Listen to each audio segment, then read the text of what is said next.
of the Buller District. So we welcome them here today, not only to speak on ANZAC Day, but to march with us. I now call upon the head girl and head boy of Buller High School, Jessica Roche and Aiden Hackett, to come forward, please.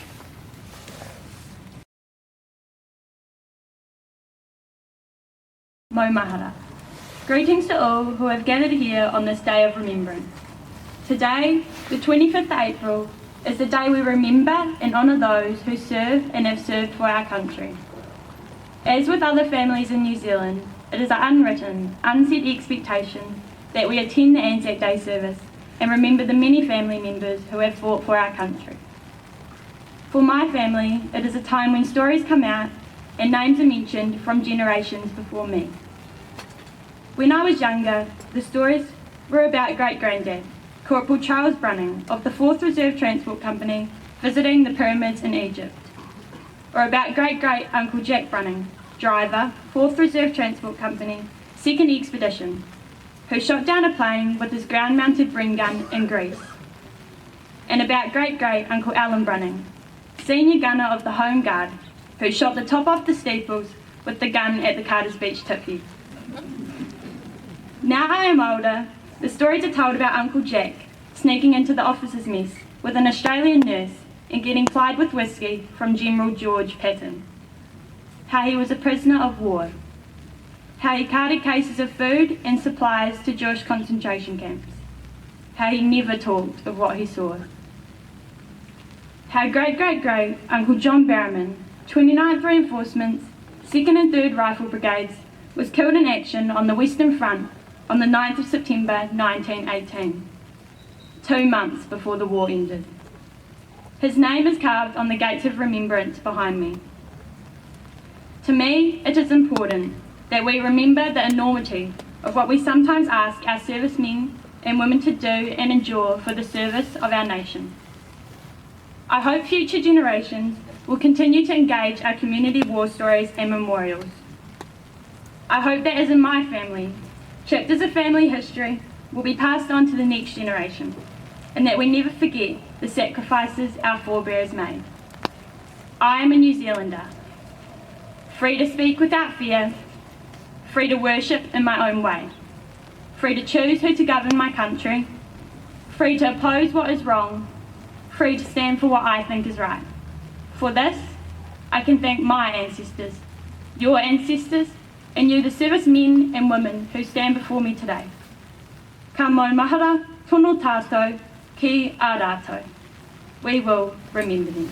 Australian and New Zealand Army Corps, ANZAC. This is the acronym that has been a part of Australian and New Zealand culture since 1915. It is unknown who or when the acronym was first created, though before the ANZACs landed on the Gallipoli Peninsula, now known as ANZAC Cove, Australian and New Zealand soldiers were proposed the name of the Australasian Corps. However, they did not want to lose their identity, so the acronym ANZAC was created. They wanted to stay individual, however, when put to the task of working side by side, they could. To the rest of the world, Australian and New Zealanders are known to be quite similar, with only a slightly different accent, the temperature, and how New Zealand doesn't have any snakes. However, you and I know they're different.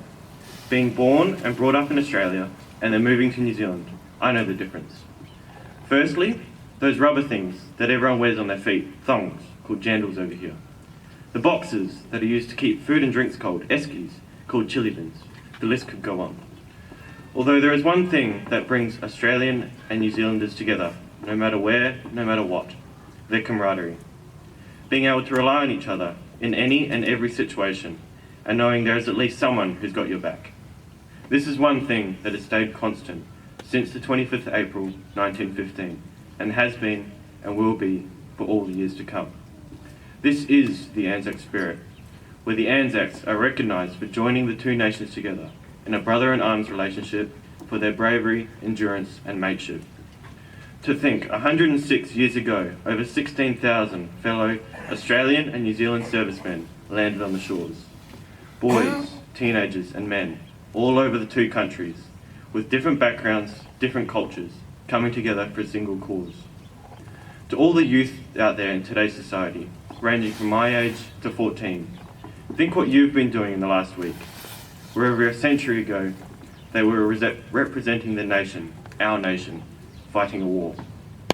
Think what you've been doing at 3 o'clock this morning, where they would have been preparing to land on the seashore. Think what you're doing to help your family, community, and nation compared to what they did at your age. The least we could do as a community is to acknowledge them for what they did, shaping society for what it is today. As the people of Australia and New Zealand, we will remember them for this day and all days to come, lest we forget.